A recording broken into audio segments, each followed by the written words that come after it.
السلام علیکم ورحمۃ اللہ وبرکاتہ۔ وعلیکم السلام ورحمۃ اللہ وبرکاتہ۔ نحمده ونصلي على رسوله الكريم اما بعد فاعوذ باللہ من الشیطان الرجیم بسم اللہ الرحمن الرحیم۔ عزیز سامعین، آج کی اس نادیہ میں میری تقریر کا عنوان ہے بیٹی کی طرف سے شادی کا پیغام معیوب نہیں۔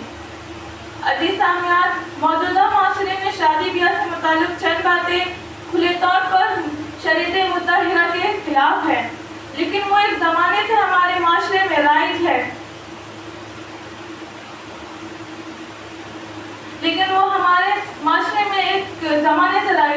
انہی میں سے ایک یہ ہے کہ بیٹی کی طرف سے شادی کے پیغام کو معیوب سمجھا جاتا ہے اور خود لڑکی والے ناک میں موم لگا کر اونچی کیے رہتے ہیں کہ میں اپنی بیٹی کے لیے کسی سے نہیں کہوں گا، ورنہ ہماری ناک کٹ جائے گی اور لوگ کہیں گے کیا بات ہے، بیٹی کا رشتہ کیوں تلاش کر رہے ہو؟ بھلے ہماری بیٹی بڈھی ہو جائے گی لیکن ہم کسی سے نہیں کہیں گے۔ اور اگر جو لوگ بیٹی کی طرف سے پیغام دیتے ہیں تو انہیں معاشرہ عیب سمجھتا ہے۔ عزیز سامعین، ایک واقعہ سنیے جس میں شریعت کا حکم اور بیٹی کی طرف سے پیغام دینے کی وضاحت ہوتی ہے۔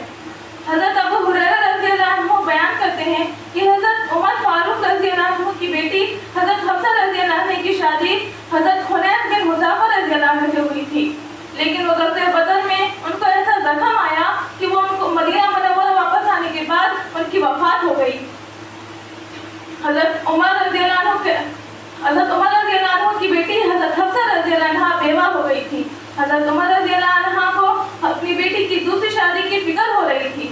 حضرت عمر رضی اللہ عنہ کہتے ہیں کہ میں نے حضرت عثمان غنی رضی اللہ عنہ کے پاس گیا اور ان سے صاف صاف میں نے لفظوں میں کہا اگر آپ چاہیں تو میں اپنی بیٹی حفصہ کا آپ سے نکاح کرا دوں، لیکن حضرت عثمان رضی اللہ عنہ نے انکار کر دیا۔ حضرت عمر رضی اللہ عنہ کہتے ہیں کہ اس کے بعد میں نے حضرت ابو بکر رضی اللہ عنہ کے پاس گیا اور ان سے بھی یہی بات کہی کہ اگر آپ چاہیں تو میں آپ سے اپنی بیٹی حفصہ کا نکاح کرا دوں، لیکن وہ ابو بکر رضی اللہ عنہ خاموش رہے، انہوں نے کوئی جواب نہیں دیا۔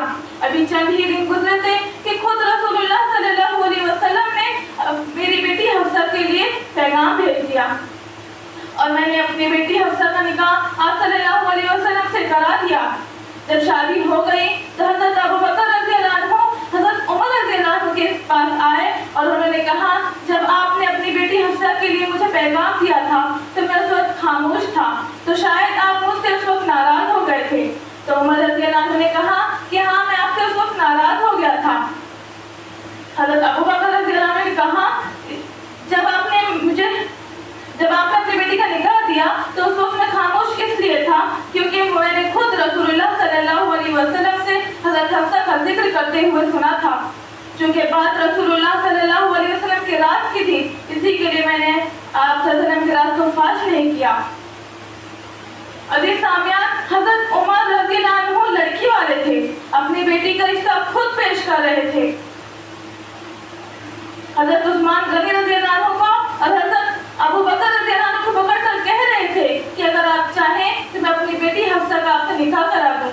جب یہ حضرت عمر رضی اللہ عنہ اپنی بیٹی کی دوسری شادی کے لیے فکر ہو رہے تھے، بے قرار ہو رہے تھے، تو آج ہر باپ کو چاہیے کہ وہ اپنی بیٹی کے لیے بے قرار رہیں۔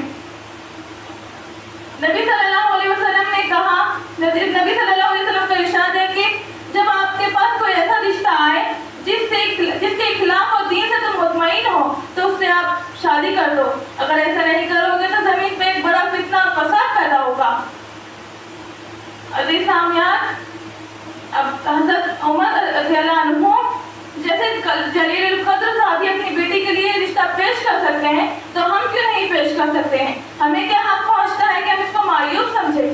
لہذا ہم مسلمانوں کا فرض بنتا ہے کہ شریعت کی تعلیم پر عمل کریں اور اس میں غلط رسم و رواج سے اپنے دامن کو محفوظ رکھیں۔ آخر میں اللہ تعالیٰ سے دعا ہے کہ اللہ تعالیٰ ہم سب کو اس کی توفیق دے۔ آمین وآخر دعوانا الحمدللہ رب العالمین۔ السلام علیکم ورحمۃ اللہ وبرکاتہ۔